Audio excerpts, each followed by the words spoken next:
If you enjoyed Symphony of War, you might also enjoy these other games. Ogre Battle, March of the Black Queen. It exists for both SNES and PlayStation. The version I'm playing here is for the SNES. I'm not going to be showcasing every bit of dialogue as this is not an actual playthrough, but I will be showing a bit of how this game works. I'll be showing the third stage of each of these games to give you a taste of what's to come.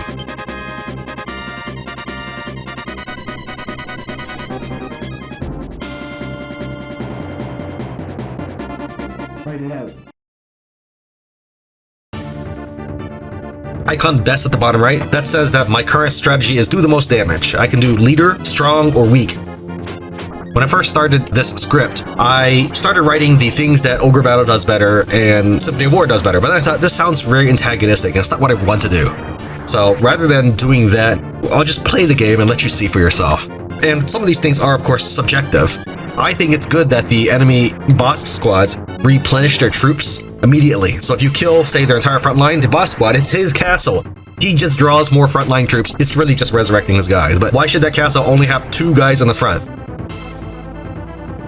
The winner or loser of a battle is still determined by damage, just like Symphony of War, but in this game, the winner holds his position and the loser gets pushed back. This can be catastrophic if you're on a flying island or something, but it can also be bad if you're trying to hold an area. So there's reasons to have more than one squad. The game is also real time until you're in an event. In an event, the passage of time stops. Write it out. So Lance ended up pushing the bad guy, who is now going to circumvent Lance and continue his path towards the home base. Not an intentional part on the computer's move. His goal is the home base.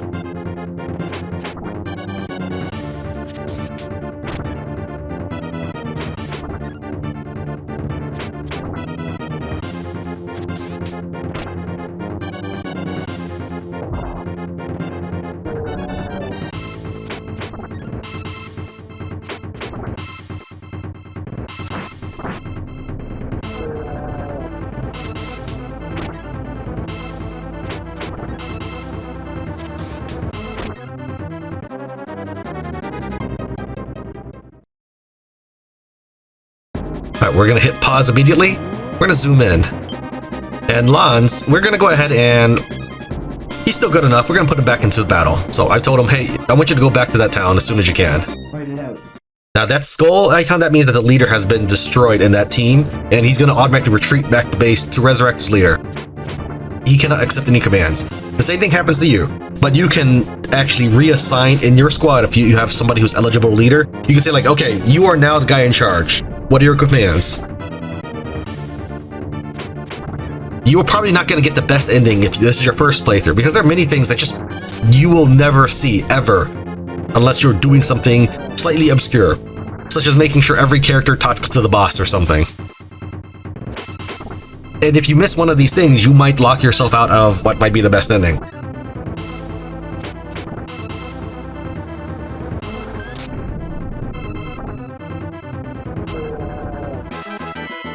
Like in Symphony of War, each character does a certain number of attacks.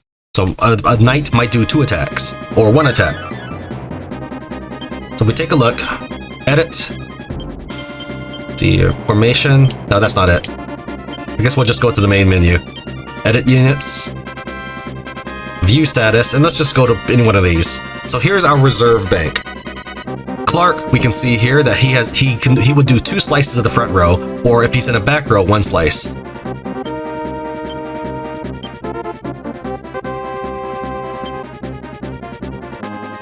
Write it out.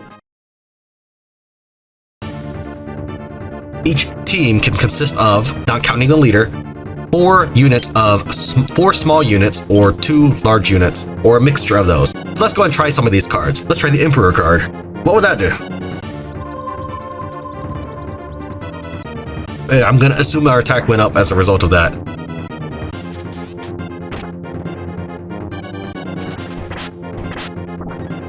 Alright, so we're stunned. Oh, D, maybe I don't want to fight anymore, so I could just retreat if I felt like it.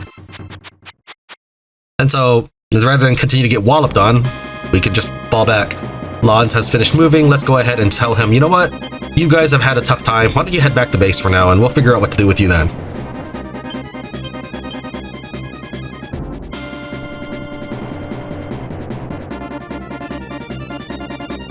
Now, I would love to do an Ogre battle playthrough, but currently Zelter is definitely winning in the likes, and Symphony of War's likes petered off after the first half of the game. I'm going to let things go through survival of the fittest here, and the styles with more likes will see more of that up here, because I definitely need to grow my channel. I haven't mentioned it before, but I have since quit my real-life job, and I'm going to try to do YouTube full-time. That means I'm going to have to ask people for likes, and that means I'm going to have to do better at putting in more ads, which I hope that people are willing to let play, because I have asked my wife to give me time to see if I can get this YouTube channel to provide for the family. And I can't do it without people's support. That's why I'm going to start asking people, hey, please hit that like button. I feel silly doing it, but every YouTube training course you want to sit through says, do that.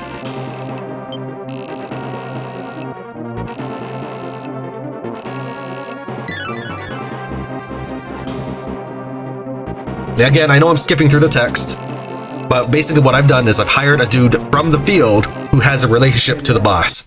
Now I'm sending them to fight each other, because that's what bros do.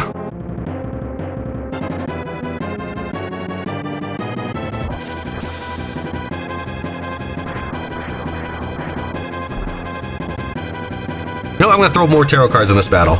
So in a boss fight, not only do they revive units immediately, but they will always be victorious in that your squad will always be the one pushed back. This is important because this may mean that you want to surround the boss and attack him more times at a single moment. Otherwise, they regenerate hit points as time progresses.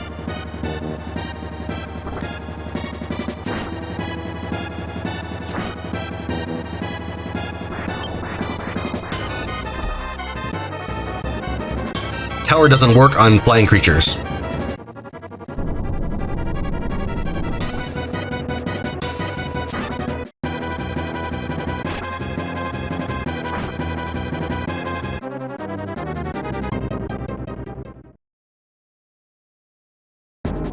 The boss is now identified. It's no longer this question mark capsule. We now know it's a Beastman boss, and we see what squads are in it. Let's go and keep dishing out our tarot cards. Write it out.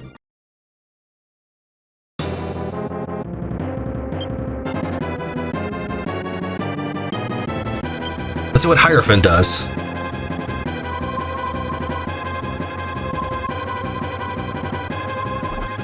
Hey, that sounds pretty good. So what we're going to do now is I'm going to go ahead and command my army instead of best. We're going to say, I want you to attack just the leader. There's a couple reasons for this. One, it only matters if I kill the boss. If I kill the dragon, he just replaces it with another dragon, or revives him, whatever.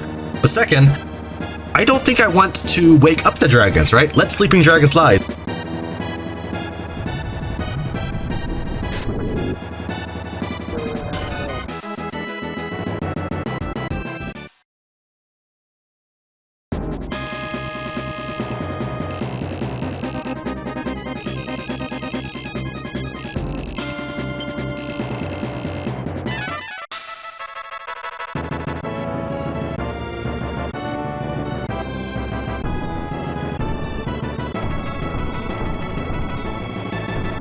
And that was a quick look at Scene 3, Ogre Battle, March of the Black Queen. Not to be confused with Ogre Battle 64, Person of Lordly Caliber, and Tactics Ogre, Let Us Cling Together.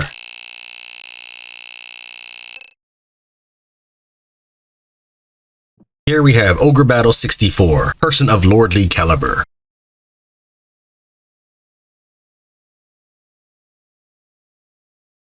Now, I am emulating these two games, and I'm just let you know I do have them, so it's always been a gray area whether or not you can emulate them.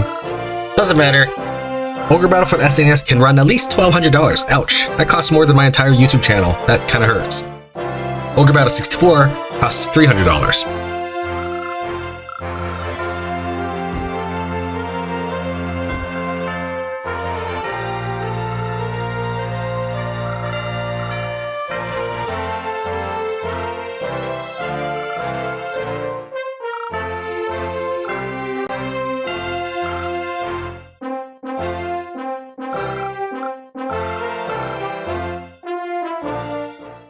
I didn't get very far in this game, but only because I couldn't stand losing the little soldiers.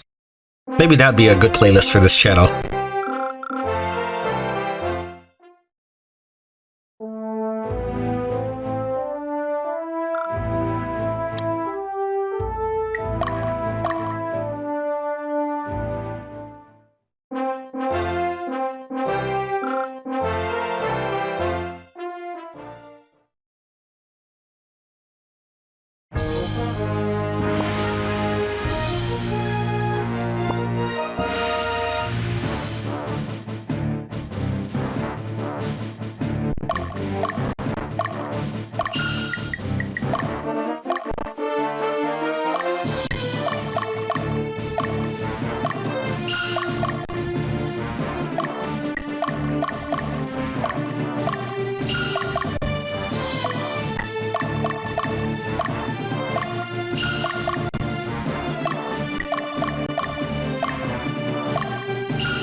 let's go ahead and deploy our troops on both sides, and real quick, let's take a look at our organization screen.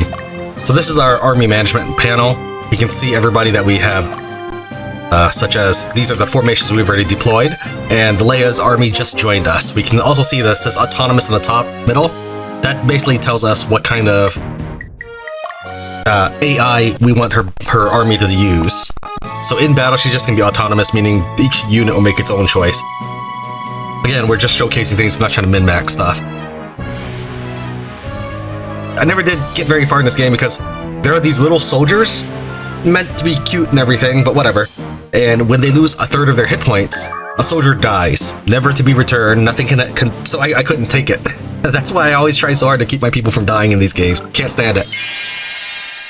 So if I lose soldiers at this point, it's okay. It's part of the showcase demo reel.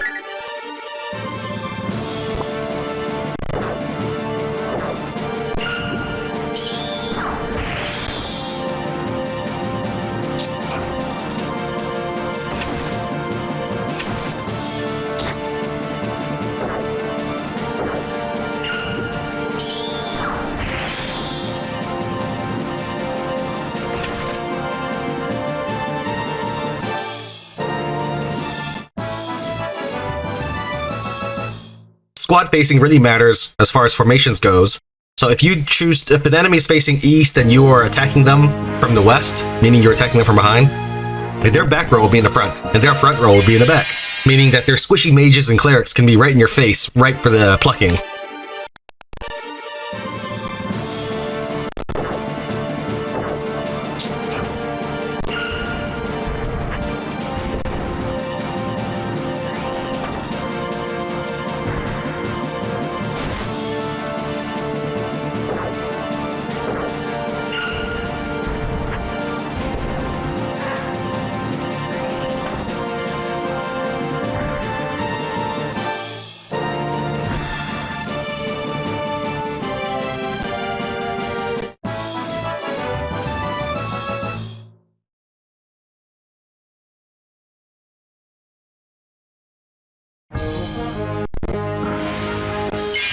If you loved Ogre Battle March of the Black Queen, I'm confident that you'll also enjoy getting to experience Person of Lordly Caliber.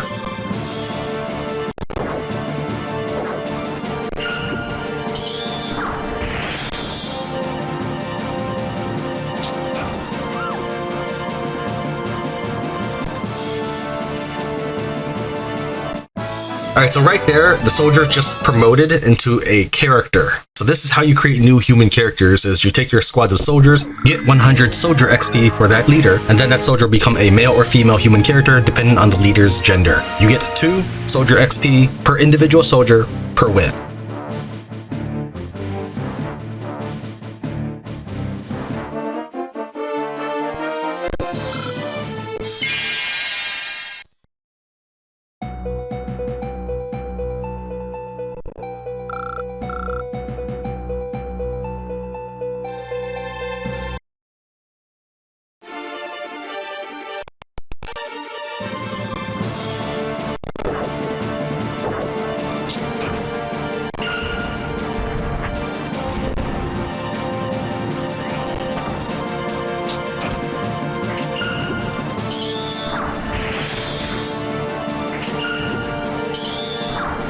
So wizards in this game cast spells depending on their affinity. So this game also, like Symphony of War, features affinity. But instead of having a fire mage, ice mage, and lightning mage like in Symphony of War, you just have mage. Whatever their affinity is the kind of magic they'll use.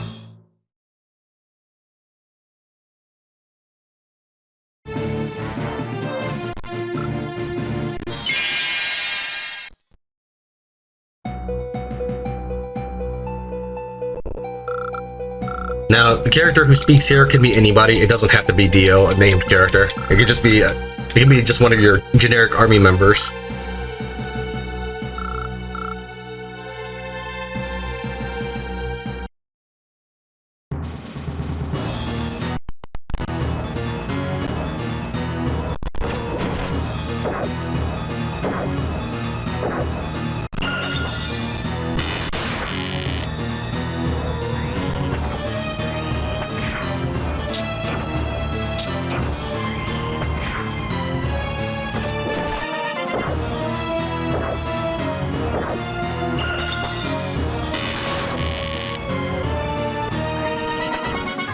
No, my little dude!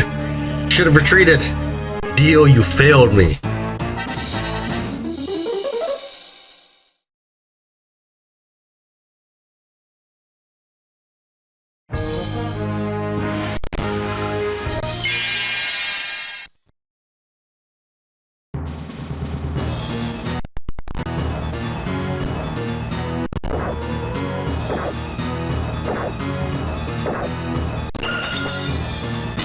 We can see here that we're needing to use mini squads at the same time to take down this boss. If they were just straggling on in, the boss would just regenerate all their health.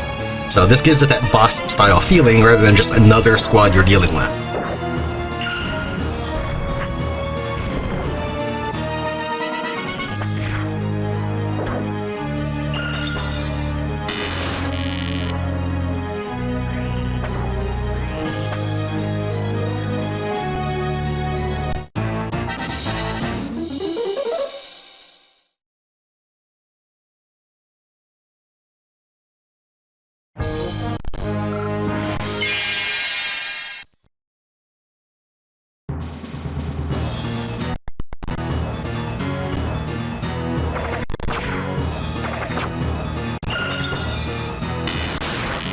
This game does feature a static or consistent death status, but you can always revive a person using an item. They do not automatically revive at the end of a chapter. In fact, at the end of any chapter, even the one they just died on, they can come back as an undead unit, and you're stuck with that. So instead of having an awesome knight, you now might have a much weaker zombie. Congratulations.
That was Ogre Battle 64, Person of Lord Excalibur. Let's go on to the next game. Bahamut Lagoon using the Near patch rather than the Dejap patch. I don't personally know what's in it, but so far I like what I've seen.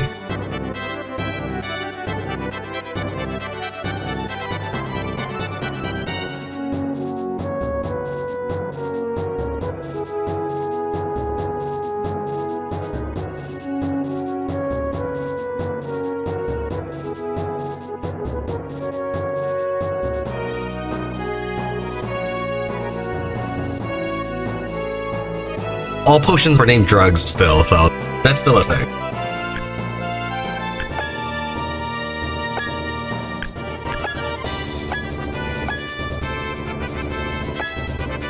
There's many field effects that can modify the terrain. So for example, let's say I cast fire on these brush. I've lit the ball on fire. Woo!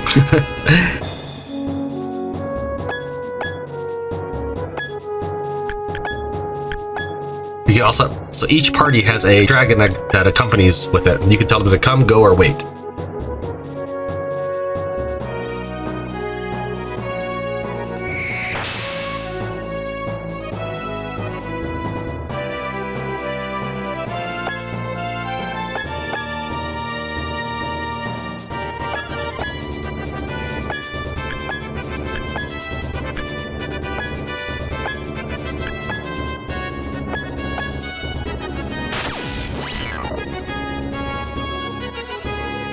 There are structures in this game, but no cities to actually capture. If you stand in a structure, you get a little bit of health back.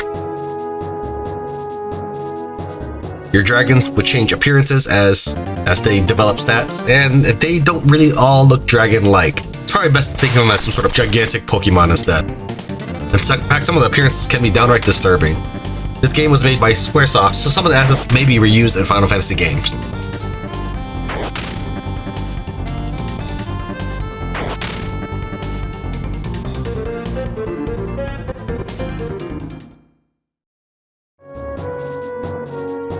Now, there are two layers of combat here. Now, there's the field battle, which most of the maneuvering takes place.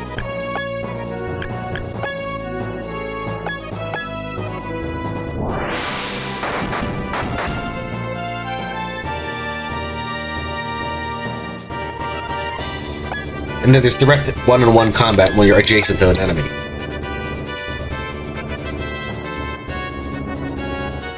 These scenes here are when you've closed in for one round of combat. Loot is determined by the element of the final blow. So if the enemy is being burnt away, you may get something like flame grass or flame armor. If the enemy has been frozen to little chunks, you might get something like an ice weapon or ice grass to feed your dragons. Dragons can eat anything, including armor and weapons. There's a lot of real-world background events surrounding the author of this translation patch.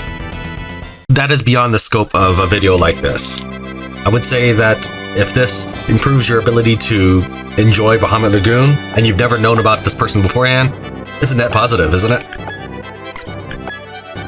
Alright, so this will be our first intentional direct combat. Now we have our own commands. I've assembled this squad myself. I mean, it may not be the most overpowered squad or anything, but here we have a main character using an elemental hit on all the enemies. Then we have a light knight. I forget what their role is.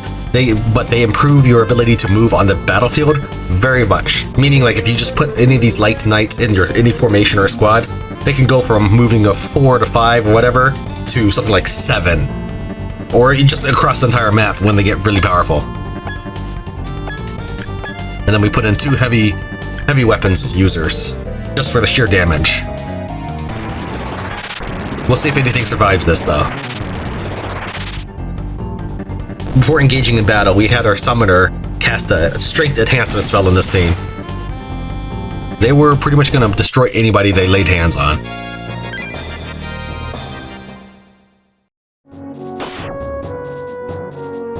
You don't control the dragons directly, you just have some generic pointers for them.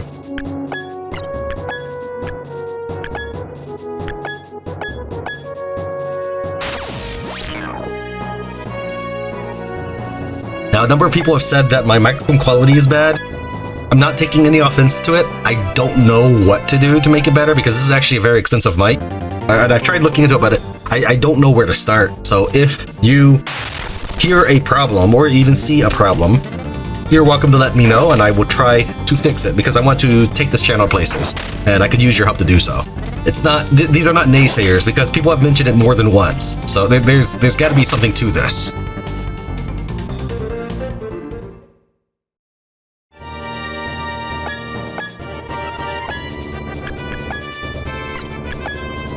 Oops. Well, I guess I'll show you the party screen over here. So this is what your normal party screens look like. You can change your equipment from here if we had anything to change. This is only the 3rd battle, so there's not that much to do.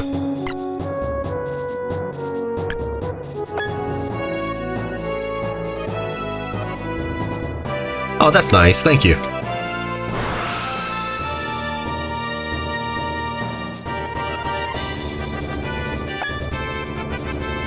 Oh, that's why. Thunderhawk really needed the help.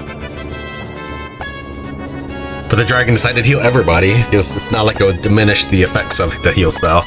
So that's a really nicely placed one in order to heal that very badly hurt dragon on the left. I've always liked seeing AI in different games.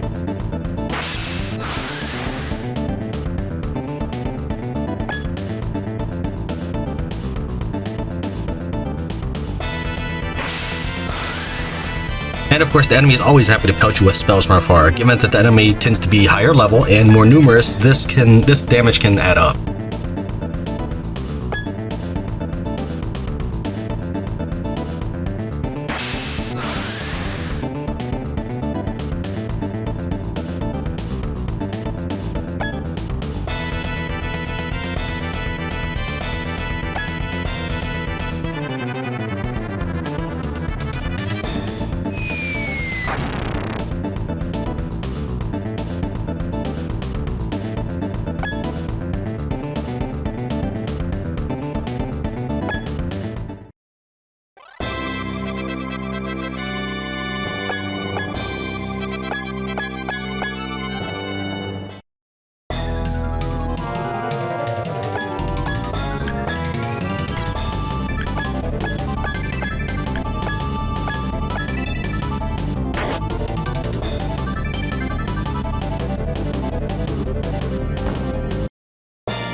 Alright, that was Bahamut Lagoon for the SNES. There's 2 different patches. If you've already played that before using the original Dejap patch, give the newer one a try to give a new spin on an old ride.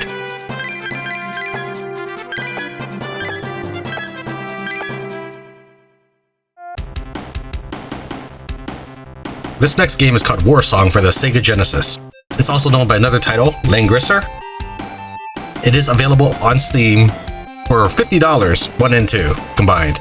There's also a demo of it, which is just a remake of this from the poll that the developer of Symphony of War has done. Chapter 12 is by far the most popular chapter, and I thought it was pretty good myself. It always reminded me of the first chapter in this game here, Warsong. And later on, you actually get to return to that place to take that land back. Its chapter 1 is kind of slow because of all the NPCs, but I remember when I first saw this game, chapter 1 won me over, and I wanted to play more of this. So, give it a chance, and maybe it'll do the same for you.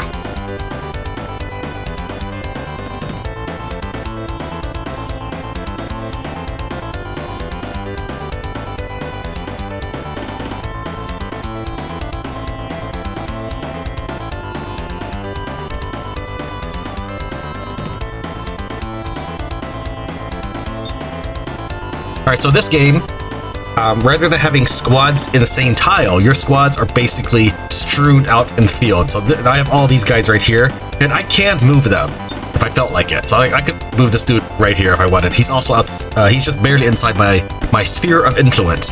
This glowing section here shows how large my bonus is. So we can see here it says revision A+2, D+4. That means that as long as people are inside my sphere of influence, my own soldiers, they will get 2 extra attack points and 4 extra defense points in battle. So by himself, he has 19, and then we add the 2 for it, so he would have 21 strength, and he'd have 18 defense. If we take a look at an enemy, this guy has 19 attack and 14 defense, so those stats would compete.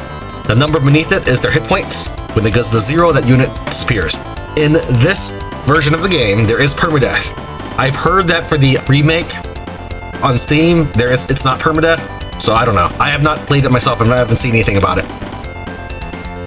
Currently, I only have 2 playable characters. One right here, and one right here. We also have allies. Mina, who's just controlling some helpless civilians, and a guard of the city. Normally, you wouldn't want this guy here who starts at level 9 to do some fighting, but again, I'm just showcasing the game, so I'm not gonna actually command these guys to do anything, but that would take longer. Normally you might want to. This command section here kind of gives your troop AI automatically what would you like them to do. I would just want them to go ahead and attack, so just attack anybody you feel like. You can see the boot icon next to my character above the E10, E indicating that he's ended his turn. So we're gonna go and change that to, we'll say defense for this one, just to show that it's different. When a character ends a turn, when a soldier, a troop belonging to that hero ends a turn next to that hero, he gets 3 hit points back for free. No problem. If you select treat icon, he's already used his turn, but if you select the treat icon, he will treat his own wounds for 3 hit points for free. Okay, so we're going to end our turn. Our objective for this mission is to defeat the head of the thieves. Again, we're just jumping in, showcasing the game, demoing the game, for you to decide, hey, I like that. I like the look of this. I want to give it a shot. You won't need any translation patches for this one, but you will need to come up with your own way to either get a cartridge or an emulator and a ROM. That's something that can only be defined in your own comfort there.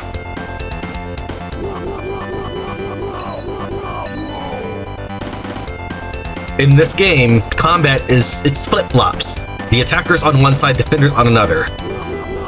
The guy with the tribal mask, that's the bad guy here. The attackers on the right side, the defenders on the left. When it becomes the enemy's turn, they will flip-flop on that.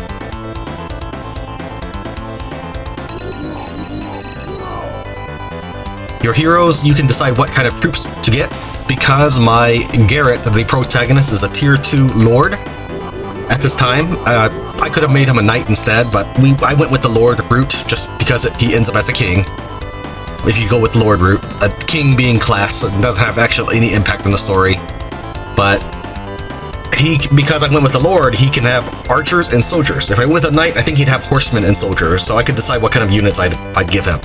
It can only be one type of unit during any one stage, so perhaps next time I replay the stage or something, or I go to the next stage, I might bust out a bunch of soldiers instead. It's not forever that you pick the soldier, but it is forever what you pick for your promotion. So we can see here that they're just moving themselves. I don't have to move every single one of them. So it is probably good to move. If there's something that you need to happen, yes, move it yourself. Manual is there if you don't want your guys to move around after you've positioned them, such as you're holding a bottleneck, or you say like, hey, I want you to just stay put right here. The AI does an okay job keeping themselves alive, both on your side and theirs. So if you have a soldier who's wounded, he might try to huddle up against your commander of his own volition to get himself healed. There's also things like equipment and spells that you can cast field magic, basically. Like Bahamut Lagoon, where I can target them at a distance. Chapter 1 it's a really good chapter, just from the story standpoint. I like it a lot. So if Chapter 12 in Symphony of War was one of your favorites, might be worth looking at Warsong. So here we can see that the enemy shaman is throwing magic at the city guardsmen.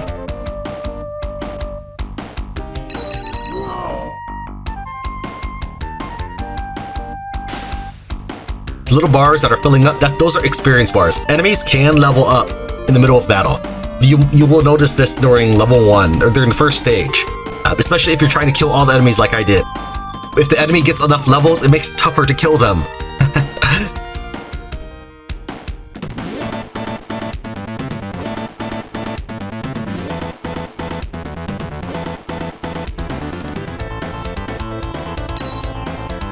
We can see that troop of guardsmen just get a little bit of extra life. Why don't we go ahead and have our Lord attack this guy right here?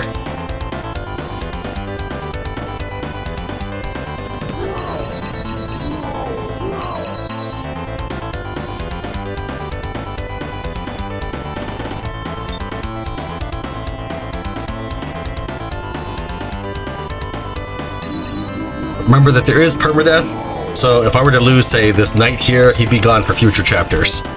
When you defeat a commander, all of his units are gone, but you don't get experience for that. It's okay, because Baldur wouldn't get experience anyways, being a max level character. And again, we're demoing things. If you want to have your Garrett be a tier 2 by the 3rd stage, you should probably see to it that you're killing the troops before you kill off the commander.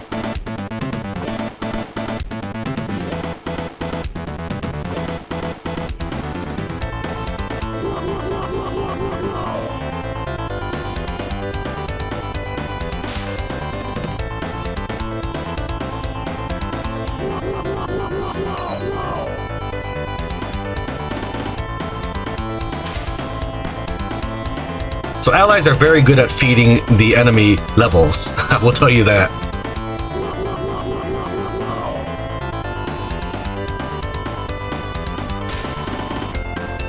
I don't think it gives you any extra experience if the enemy has been fattened up though. Oh, you did some damage this time.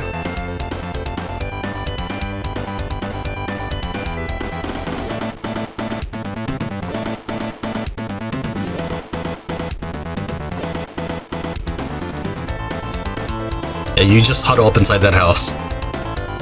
Good job.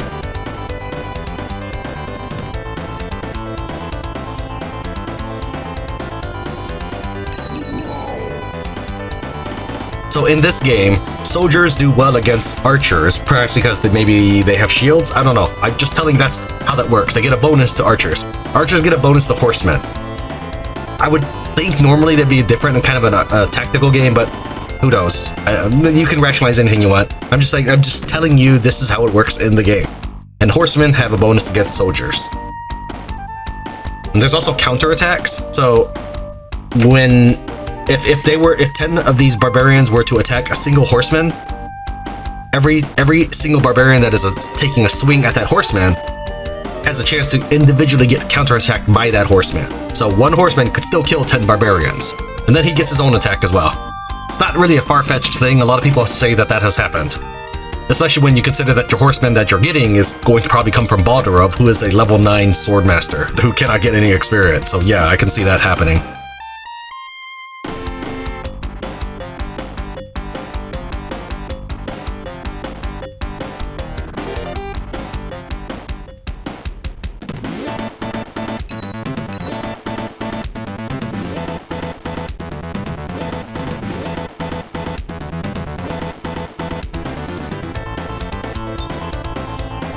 Alright, we probably just need to punch through this guy right here.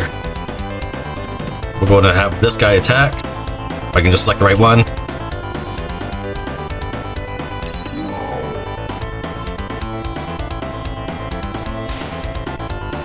So we can see in this sphere of influence that if I were, say, to attack this guy from here and here, I would not get his bonuses, which would make this a +9 defensive bonus. Let's take advantage of that and first attack from here.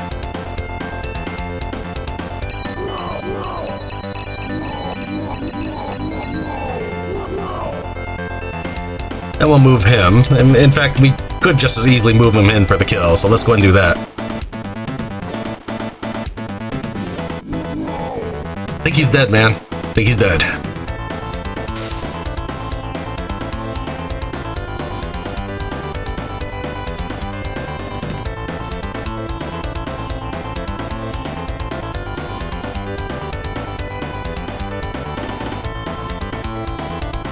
Alright, and don't worry, I wouldn't consider these spoilers because, again, all this dramatic stuff happens in the very first chapter. As soon as you start the game, it just drops you into the dramatic moment there. So I wouldn't consider these spoilers.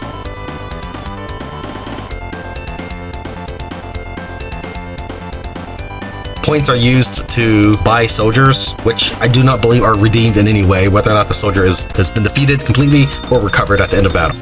That was Warsong. Let's go on to the next game. This is Warsong 2, otherwise known as Langrisser II on the Sega Genesis and Dear Langrisser on the SNES. I scrolled through that text really fast because I'm not here to let's play the game. I'm here just to kind of show what the game is like.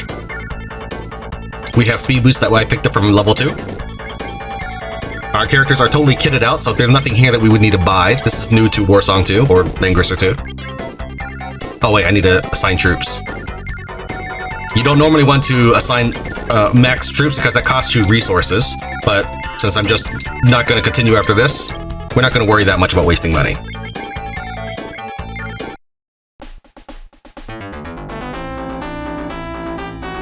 Even though this game is brand new to me, I think I did a pretty good job practicing it before this recording.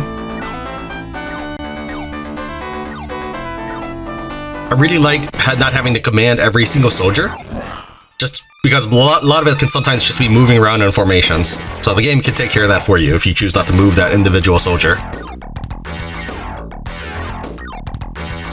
Alright, that yes or no question over there was who should the escort mission follow? We're not that worried about it. The orders will have you do a fight.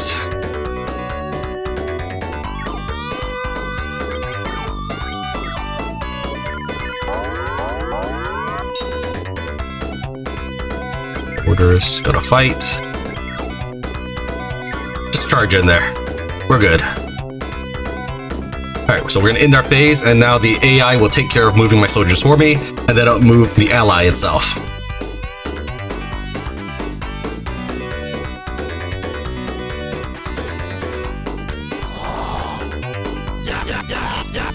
Get him!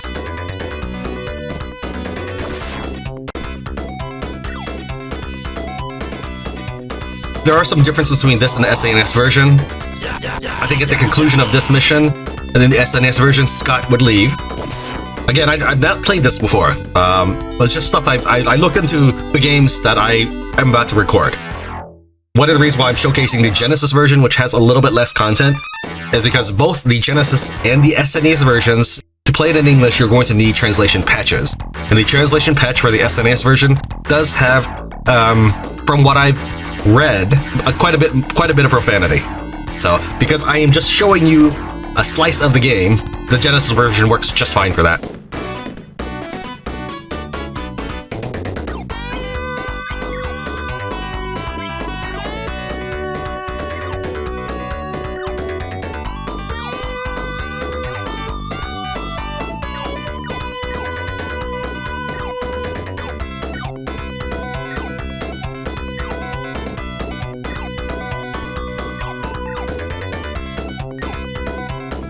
I apologize if that is something you wanted to read, but I can already tell this video is going to be very long because so far I've recorded every game to be about 30 minutes to an hour. I'm going to have to do a lot of trimming in order to keep this video under 2 hours.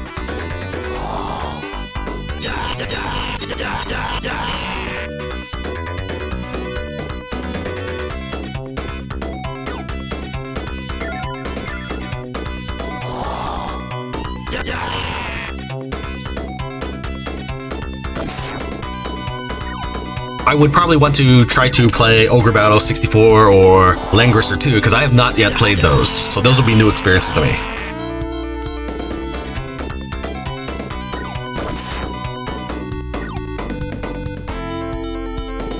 We're just gonna let this group clash into this group, but I should still command the hero to advance and do stuff.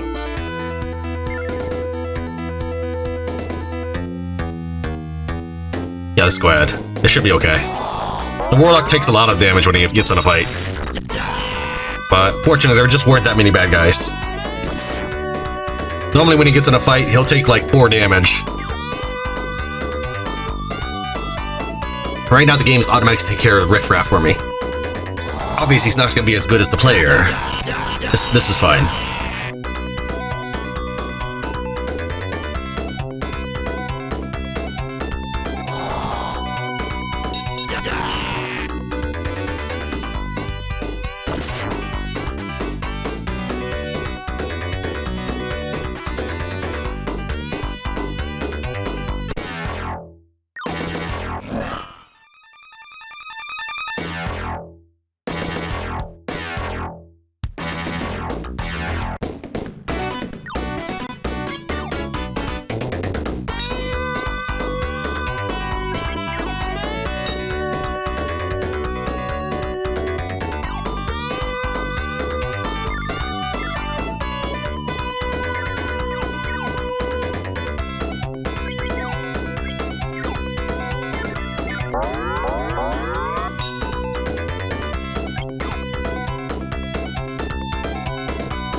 Wow, oh, I did not expect the attack up to be that powerful.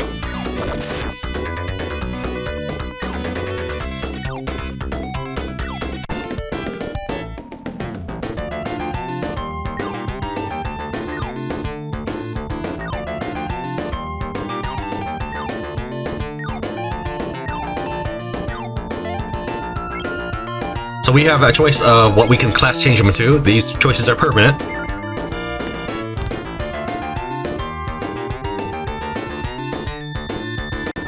Now, when I first sat down to play this, I was a little bit put off by the River City Ransom-esque sprites. I love the game River City Ransom. It's a favorite. I didn't really expect that in my war game here. The SNES version tries to take a little bit more of a serious look to it. But because it looks like they're trying to aim for a more realistic appearance, everybody looks so bland. I will give props to the Sega Genesis version, and over time these character images have grown on me.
So we're just gonna go with Lord, I guess, since we did that with the first game.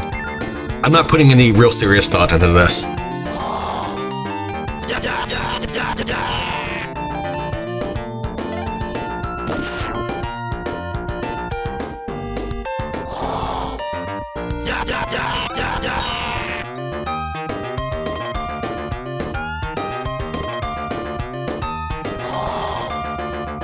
The best thing about getting to that tier 2 class is now my sphere of influence is not just a measly 2, it's a much more impressive 3. And it may not sound like much, but that extra movement helps so much. If you want to think about it, this game is a lot about formation of large troops. And being confined to hug your hero can make it difficult to attack. Now I think in Warsong, the first game, you start out with 3 and then you can go up to 4.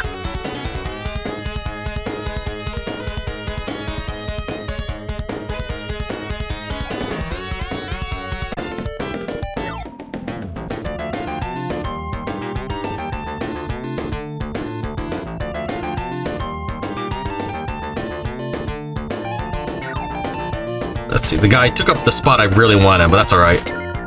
We'll just get a little bit more experience, not that we're probably going to level again.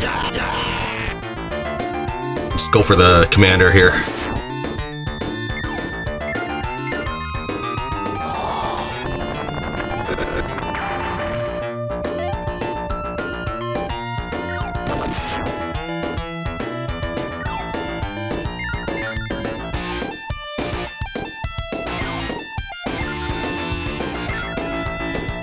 I was ready for you. I sent my fighter over here.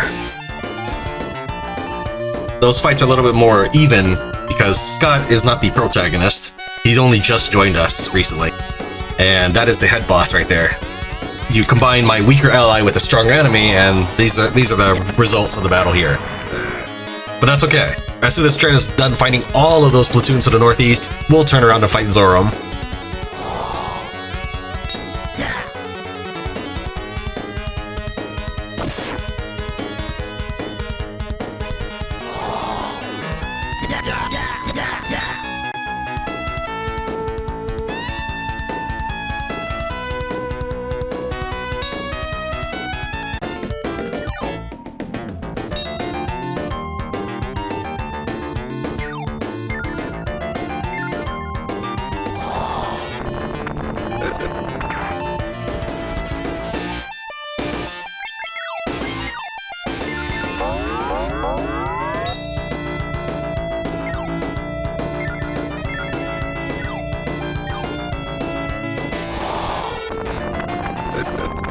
You scratched my armor.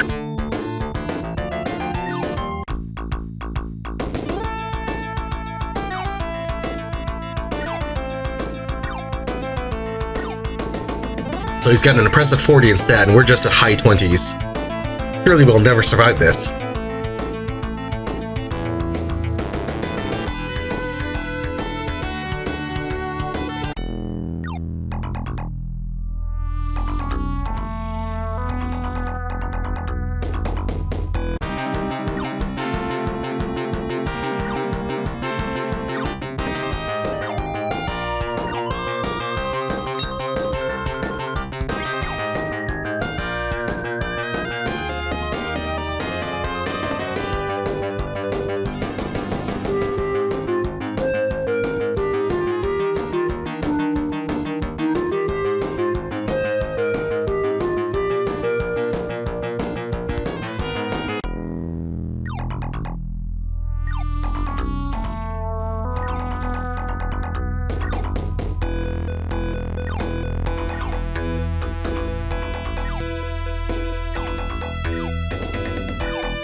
Alright, that was Langrisser II. And last but not least, Sword of Aragon, released in 1989. The rest of this video will teach you how to play the game. At this point, I've shown you all the other games I can think of off the top of my head that are like Symphony of War. You'll be given information reports such as these that can give you clues about what you might be expected to do next. If you don't follow along with the storyline, you don't get points, but that's okay, you can still win the game, even if you don't max out at 500 points.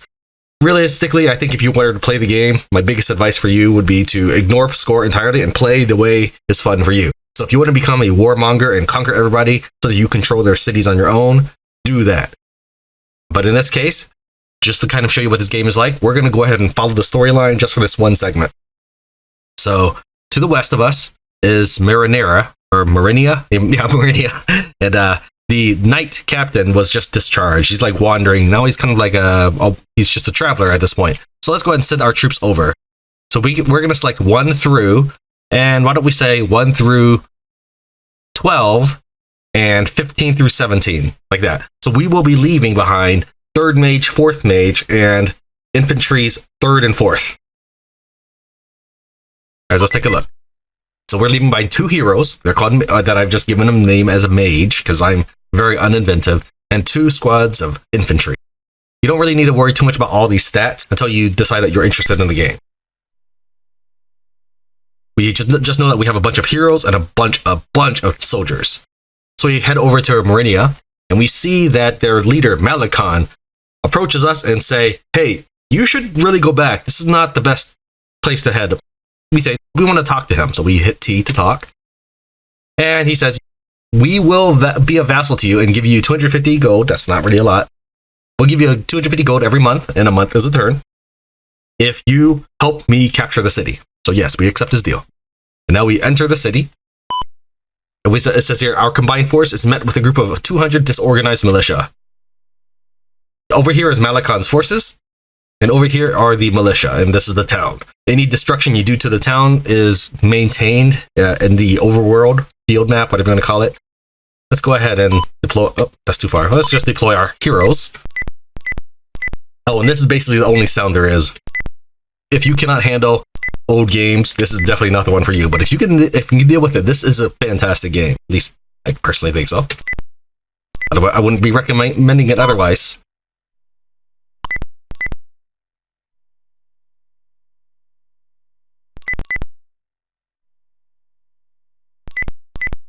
All right, so the battle is initializing. They're looking at us, taking shots at us, or something. No, the information is not always all there. But let's go ahead and inch up. We'll move forward using some of our movement points, and then we'll entrench. Same thing for this group over here. All right, so instead of squads, you have a unit size. So let's take a look at this infantry. We can see here on the right side below tactical data, it says size 200 out of 200. That parentheses 200 indicates how many can fit on a hex. The number to the left of that indicates how much this squad is worth. So every man is worth 2 size. So I could have 50 and it would only take 100 size. So I could have a stack of 50 infantry and a stack of 50 bowmen, and they could share the same hex. Things like horses take up more space, and so our heroes themselves also take up space. So let's take a look at Tran. Tran is a warrior that takes a size of 5. So he's basically consumes 2.5 men's worth of space. But of course, he's also a hero with 77 hit points. Whereas if we take a look at our infantry, and you can see hit points on the left side, up next to combat data, this squad as a whole has 600 hit points divided among 100 people.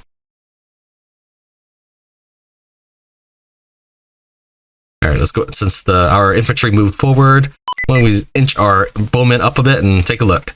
So we can start shooting. Why don't we shoot these squads with the spears? Maybe they look a little more intimidating. So every unit in the field can be equipped, or every squad in the field can be equipped with different materials that you can look at and generally see some sort of information on. For example, these round shields are small shields. These larger ones, they're called large shields. So also this guy's in the tower, so maybe we should not attack him. Why don't we just attack these guys and do more damage? We did 5 hits and 4 hits. So you could see here that, hold on. You can see that there were 2 different squads here. You can see there's 2 rows of 3 men. So each one of those is a squad of men. And so when you attack, unlike Symphony of War, where you have a set number of arrows that are divvied up among your targets, in this game, you basically fire at a squad a set number of times. If there's more squads in the area, you will do more damage. We'll attack them again. So we did a little bit of damage, maybe let's say 15 total damage. If their squads are anything like ours, which it's not, they would have maybe 600 hit points. So 20, 30 total damage is almost nothing. However, we open list for L. We can see that the rabble have a total of 600 hit points among their whole army. And they had 200 people to start off with. Now the hits column updates. That's how many hit points they have. That updates in real time. The number on the left does not update in real time. It updates at the beginning of every new turn. So they have probably 600 hit points divided among 200 people. All right, so here's our hero squad. Well, what can we do with this? Well, let's take a look at our mages. Move a little bit closer. and cast. So we can cast Light, Slow, or Confusion. Nothing really too devastating at this moment. He's a low-level mage. So why don't we just cast Confusion on this guy so he's not hurting us? And while we're at it, when we select this next mage, officially called a second mage, and we'll cast Slow. Let me cast Slow on... Oh, he's too far. We'll cast Slow on this group then. We will go ahead and take, we'll say 2 through 7. We'll take our knights. We'll have them walk around and entrench to cover our flank. And we'll have our ranger and a priest move over here, and they will be ready to cast defensive style spells in a minute. Warrior, our king, if your king dies, you lose the game. Now, in this game, there's a difference between being removed from battle and dying. When you're removed from battle, you have a chance of dying. So, for example, my leader here, he could be eliminated in battle, and we wouldn't know if he died until the end of the fight. Go ahead and just put him with the mages, so he'll protect them and be protected.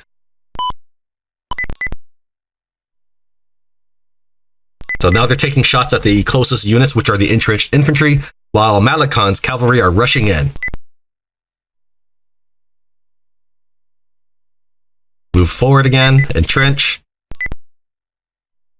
Move this group one more tile forward. We can take another shot. Why don't we take shots at this group now? See if there's substantial difference.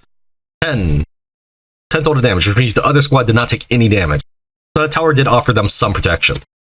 14 total. All right, let's take a look at this. So if I go to a hex and hit H, I can see more information about that. So this gives them a 48 defense against missile. I don't quite know what that means. We'll pretend that means that they avoid 48% of shots. I don't know. It has 20 visibility and 7 elevation. You can use spells to decrease or increase things like elevation, visibility. So for example, these rangers here, over here, this ranger here, we can grow, and anywhere we see grass, we can start growing something. So maybe we want to give our knights some cover. The bushes got a little bit thicker there. And now it's a Plains Brush level 2, as opposed to, say, Plains Brush level 1. So we can see here that the level 1 was 6 defense to missile, and this one was 12 defense to missile. Why don't we go ahead and start sending in... We'll move our infantry just a little bit further. Just inching ahead, because we're going to let Malakon do the work. This is his city after all. We are just helping out, right? Can we reach these guys yet? Yes, we can. We'll go and confuse both of these groups here.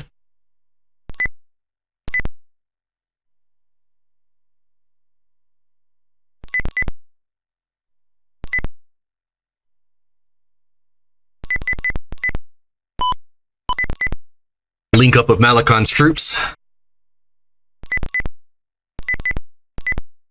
Taking shots at our infantry who are in front. Malakon pushes the guys back a step.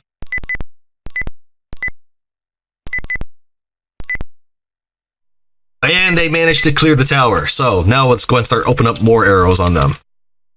So we have, let's go ahead and take out this group if we can. Line of fire blocked, probably because it's on the other side of the town. That's fine. How about this one? Line of fire also blocked. So we're going to have to move just a little bit.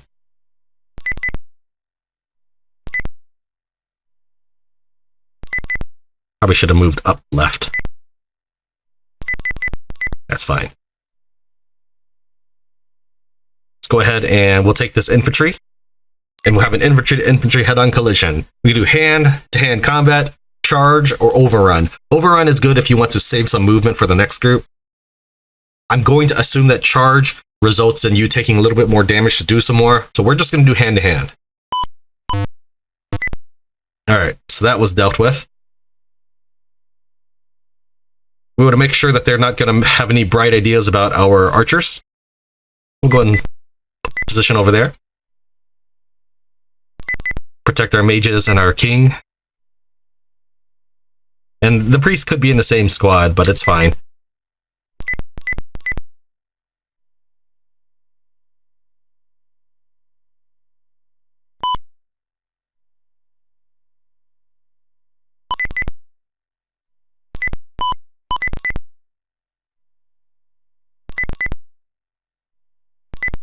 In any battle, the battle cannot conclude until it's been at least the 4th turn. So we take a look at the list. You can see it says turn 4, Tran is at 100% effectiveness, meaning that my hit points have not been reduced to any substantial amount to even go down 1%. If Malakon is about half strength and rabble is about a third of their strength. You will get prompted after the enemy has been diminished enough. They're saying like, hey, the enemy wants to give up. Do you let them? You should pretty much always, unless you're in some sort of threatening situation, you should pretty much always say, no, I want one more turn to finish up the enemy.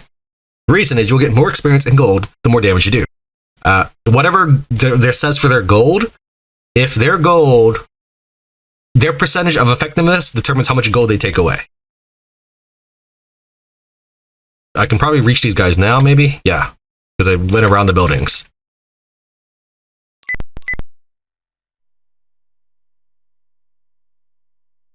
All right, send our knights in. We're going to go ahead and do a hand-to-hand combat since we softened them up already. Make sure they don't get any ideas about our bowmen. They're entrenched. Entrench these guys. So this says unharmed because they're taking shots at us. Our allies are spazzing out and retreating. We're not really worried about them. And rather than try to reposition our bowmen to attack these guys, we're just going to send our knights in. So our knights are still at 100% stats. Just go in. We're going to do forced movement, so they'll have double movement. Not that it matters. Well, almost double. It's at 26 now. We're going to just overrun. We took 2 hits, and we did a lot of damage, but we still have 5 movement. We can do this again. So I'm going to go in, and we only have enough movement to do a hand-to-hand combat. We did not kill them. Maybe this group can. Okay, so stacking limit exceeded. This squad is now down to 99 infantry. If each infantry is worth 2, 99 times 2 is 198. That knight in front of us is more than 2 size unit. So that would increase, that would make the hexagon too big. We're going to just see if we can go around and catch up to this dude. It doesn't look like we can, so we'll just position ourselves behind the knights. And these guys probably can't reach either. Yeah, that's fine. We're going to try to kill as many of them as we can.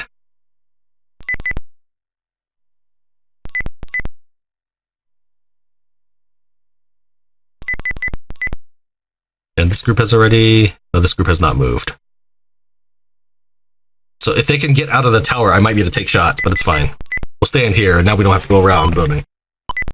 This is the, hey, this is your last chance to quit the battle or one more turn after this. We're going to say, no, I want to finish the enemy off. I want all the gold and all the experience.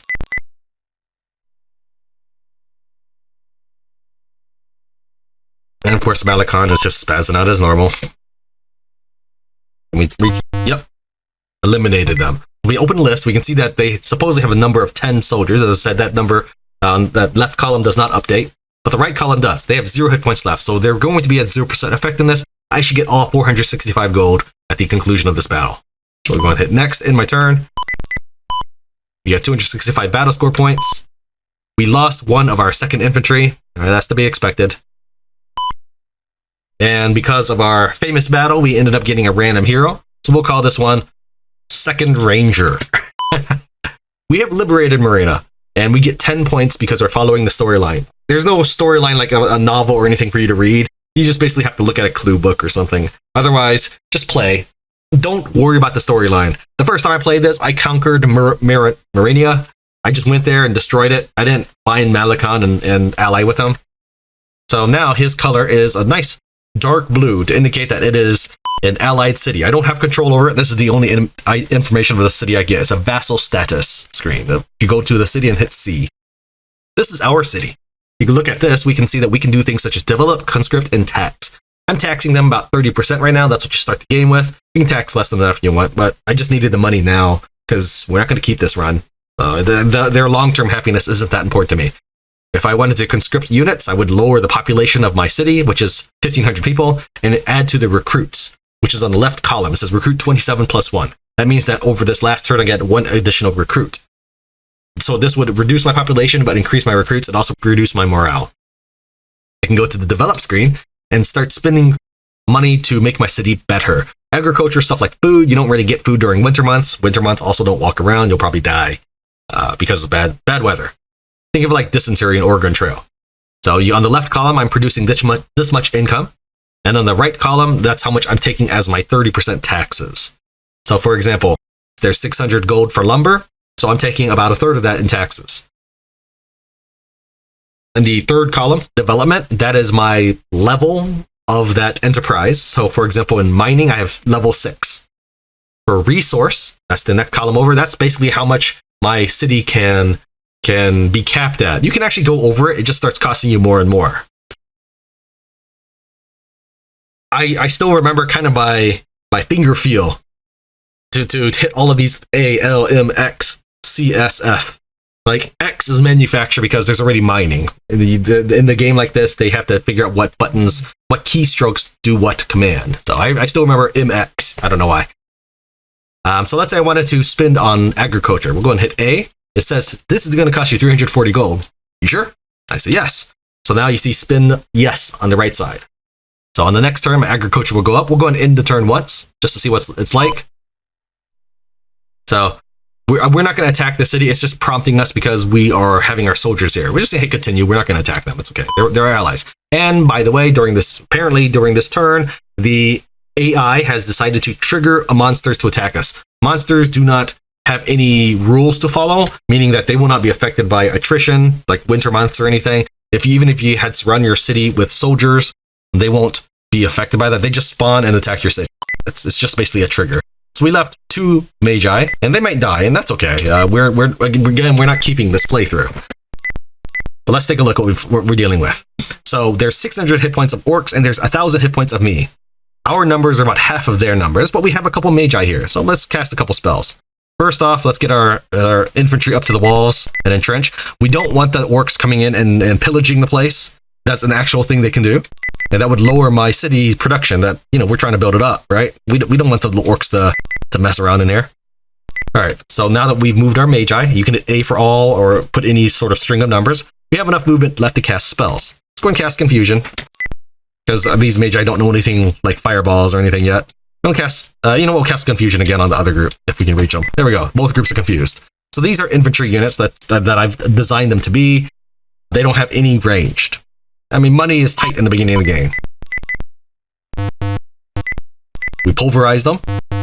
So they're really picking on that one group on the right, which is a smarter move. But the AI is not that smart. It just happens to be the one nearest us. And there's orcs behind us, apparently. That's no bueno. All right. So our mages, if you can see here, they're pretty badly wounded. They're at 36% strength. They might even die at the end of this battle. If I were to select them, they would run out to the middle of the field because they're panicking. Where it says MV, that's how much movement they have. I don't know what S means, probably supply. Then the M next to that, I think, is morale. Since it's below 0, I think that means that they'll just run around like a headless chicken. So we're not going to select them. If we select them, they'll panic. A, I think that's MO, so how much they can attack, I'm guessing. So let me go ahead and take our infantry. And we're going to try our best to take these guys off of the fortification in our middle of our city. I don't like them being there, so we're going to just do overrun because I really, really want them gone. All right, we took 21 hits doing that, but that's all right. Can we still move? We can. So we're just going to actually leave our Gadoos there, and we'll leave the mages there. So what we're everybody's actually good where they are. Can I entrench? No, I don't have enough movement for that. So this is not looking that great, but do remember that I still have, I guess I have about as many hits as they do. Didn't I have twice as many hits when we started? Oh, maybe the reinforcements are coming in. Ah, okay.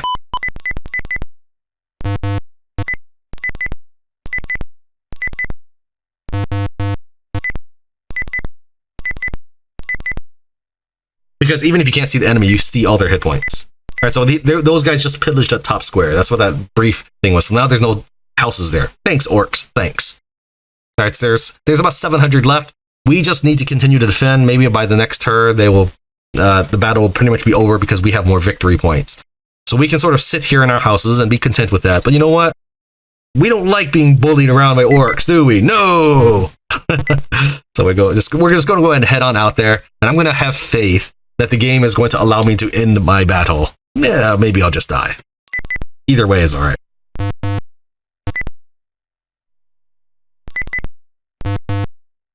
All right, so this was the third turn. We're going to hit next. And enemy is defeated. We have more victory points than them. I don't know by how much you need, but we have enough to win. If I hit no, remember the enemy's going to get his move next. So we're going to say, yeah, just go on your way. Go on your way now. We're cool. So I lost 3 of the 3rd infantry and 13 of the 4th infantry. The 13th was probably the group on the right side that was getting battered, probably. The mages survived. It's a little surprising. They probably could have died. Even though they weren't eliminated from the field, they did take some hits. So we defended the city, got 200 gold out of it, but we did lose a little bit of our city development points. So we'll call this one, do we have a warrior? I don't know if we have a warrior right now. I don't think we do. Call this one first warrior. All right, so we get more information reports of things going on in the world. These are different places and people that you don't know. Don't need to know for this particular demonstration. All right, what else can we do? We can make units. So why don't we go to unit screen? And so here we have different options such as make, hire, reinforce, decommission, join, equip, train, show, and name. Name is just allows you to name any dude. So let's say I want to name 5th warrior. We'll call them Aladdin Guard. I know that there's an A in my Aladdin. That's because the name of the city has an A at the end of it. So I don't know. All right, don't worry about it. Show just shows what kind of people we have. So maybe I want to look at Aladdin Guard. We'll leave him here to protect the place from random attacks like that. Unit, go back to unit. We can train. So if I wanted to say the 3rd Infantry, you guys are noobs, let's train you up. 466 gold. I'm going to keep that gold. Thanks, but no thanks. It doesn't even give you a level. It gives you, we'll say, progress towards the next level, which you have no indicator of how much progress you have. It's not even a guarantee you'll get a level up for that. What about equip? All right, I mentioned before that I just didn't have the money to equip them with bows and stuff, and that's partially true. Let's take a look at our equipment. So let's break down each thing. It goes on the left column, it goes from top to bottom. This is convenient in one way, but inconvenient in another. Because as you acquire equipment, it locks you out of other equipment options. Let me demonstrate. We're not going to get any armor. We're not going to get any sword, or shield, I'm sorry. And as a result, we can actually equip a halberd. Now, I'm going to assume that we can have a halberd because we don't have a shield. But maybe I couldn't have it if I had a mail either. So let's find out. So let's put a sling on. And all right, so this is going to give me a full refund, by the way. You get a complete refund for equipment. You don't get like half your money back. I will say that the more expensive your equipment, the higher your monthly maintenance cost. So there is a regular maintenance fee you have to pay. And you don't get any money back when your dude dies. Don't know why. I guess the monster just eats their halberd or something. All right, so we have a halberd and a sling. So why don't we try re-equipping them and see if we can change that. So we're going to give them mail. We'll leave no shield. We can still equip a halberd, but we cannot equip a sling anymore. The only thing I added was the mail armor. So you're going to have to play around with the setup here and figure out. I like having, maybe you want him to have a sling, so you'll lower his armor. Maybe you'd rather him have a shield, but that loses your ability to have a halberd. So I created this infantry squad to protect my archers and my heroes. So I figured, okay, having your best armor, best shield is more important than having a good weapon. So what do these things kind of mean? Well, let's take a look at that. Let's go ahead and do equip. Let's take a look at show. So with this halberd, we can see that he has a 49% chance, I guess, to do 485 damage. That's a lot of damage when you consider that this entire squad has 485 hit points. So even in the beginning of the game, you probably don't want a full infantry squad like this. Your goblins have like 32 hit points, so you probably would say maybe have a squad of 32 or whatever. Maybe a squad of 30, maybe a squad of 40, something like that. So halberd is way, way too much. Let's try re-equipping that squad. So unit, equip, 3rd infantry. So let's give them mail, large, and sword. Let's see how they do. Let's not do anything else. Let's see how this plays out. You can see here that they do roughly 340 damage. That's still pretty good. Okay, I like that. What if I wanted to do something else with that group? Maybe we'll do chain, small shield, try a dagger. It's no polearm, no missile. Hey, we can get crossbows now. Let's try that. So now suddenly we can do 200 damage in melee combat, or 100 damage with a 20% chance, I guess, to do that much, with a range of 5, 11, and 26 comparatively for short, medium, and long. There's so many different things you can do, and that's just infantry, by the way. There's different kinds of units. So let's take a look at make, hire, reinforce, and decommission. Decommission is basically get rid of a dude. If you don't want the guy anymore, you can just say like, hey, I want to remove this many of the 4th infantry. If I want to reinforce a squad, they will lower in level, but it'll allow me to bolster them back up to whatever I want. So I have 28 recruits in the city. I can get this up to 13 more people because that would cap me out at size 200. I'm going to go ahead and do that. So it would cost me 395 to reinforce the cost, given the equipment I've selected for them. They have a sword and a spear. I mean, like, sure, let's do that. So if we take a look, that they actually did not go down a level. It just sort of decreases their experience, though.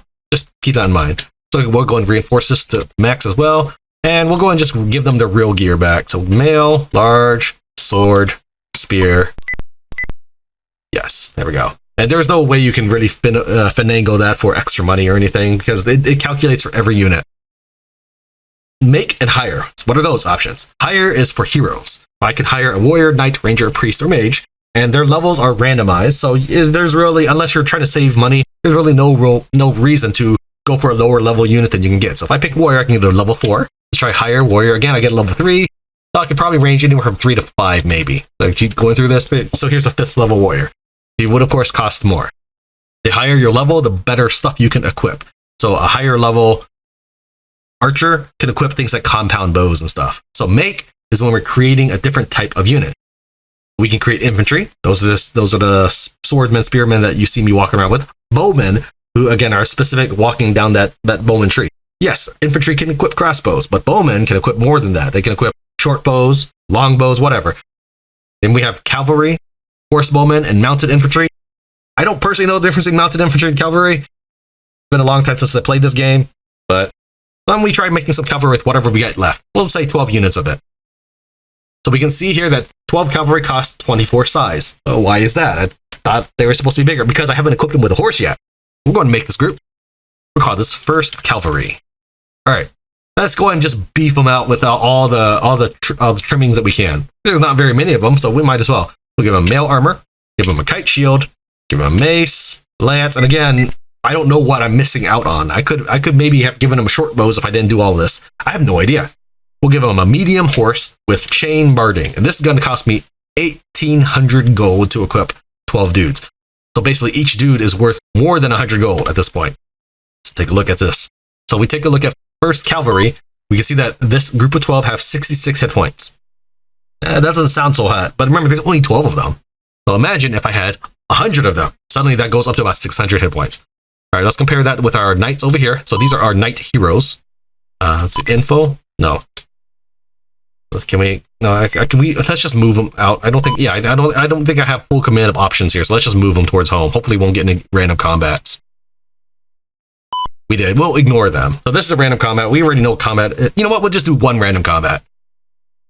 So I'm just going to dump all my heroes in the middle, and then I'll figure out where to go from here. It's not the most efficient thing as far as game turns, but it's efficient in terms of human time. So dump all my heroes in the middle, and then we have our bowmen and our infantry.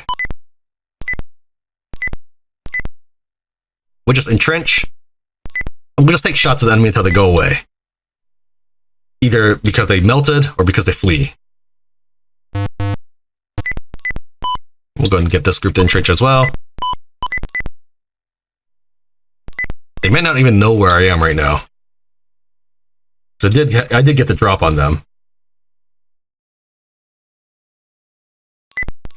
All right, we can take 1 through 8. Start creeping forward. We'll stand right there. All right, we can accept their defeat, but we're not going to. That's not how you would normally play this, because we totally have the edge on them. All right, so let's shoot the furthest ones then, because those are the ones we are less likely to be able to kill with our squads. Can I get you guys to take out anybody? Yes, you can take out one group. Took 1 hit, so I probably didn't lose anyone there. I want to divide this group into 2 different sections, so we'll take the warrior and the ranger. The ranger being a less powerful version of the knight, but have a better ranged ability. The warrior being more defensive oriented than the knight. So these are not as powerful as the knights, as if you want to think about offensively. So this kind of gives me a way to divide up my guys. So we'll take the warrior and the ranger. We'll pretend that they equal 1 knight. So we'll take 2 knights with us. We'll do normal. So we'll send this group to take over this one over here. All right. So we have here 4 knights. We're going to do force move. And we're going to try to take on this group over here. And there's nothing left in the field. We are the only ones standing. Whenever it says mage gains a spell, that also just means they gained a level. Every spell is a level, but not every level is a spell. There's only, we'll say, 8 spells in the game. So after a while, it will just say gains a level. All right, let's keep trying to make our way home. All right, we made it. So let's take a look at our knight. So this is a level 4 knight. He has 37 hit points on his own. All right, remember that squad of 12 has 66 hit points. So that squad of 12 is actually more powerful than this hero knight. Makes sense. He's only a level 4 dude. So yeah. And that's the game. There's so much in this world. This is just Westerfield that we've explored. Well, not explored, that you know about in the beginning of the game. And then there's Easterfield. That giant red splotch is unexplored territory. The game already has given you all of this explored in the beginning. It's not like I explored it. There's stuff that you don't see that you can uncover by walking there. So for example, I think right here is another city. And until you walk there, you will never find it. I do not recommend trying to find that city though. Oh, maybe just once when you're ready to load. So you can see roads that lead to nowhere. You might find something interesting there if you choose to go there. All these red splotches, who knows what lies in there for you. If we take a look at our deeds, we can see all the things that we have accomplished that may be worthy of being chronicled. There's no scoreboard or anything. It just when you lose, you can just load your save or quit the game. So it doesn't compare your playthroughs. That's up to you, I guess. We have different empires or cities, and as you pay attention to the politics in your news, which will always be the same scripted events, by the way, it's not randomly generated politics. It's not like one dude would decide to randomly poison another dude. No, that'll always happen. Yes, there is that. There is a poisoning event. But that's the game. I really like the game. I know it's not much to look at. If you can play old DOS games and you're willing to sit down and learn this one, it will definitely grow on you. Yeah, it's definitely not for everybody. Thank you very much for watching to the end. I hope I've piqued your interest about some of these games, and if you decided that you wanted to try Sword of Aragon, I hope I've given you enough information to get started. I'll see you next time.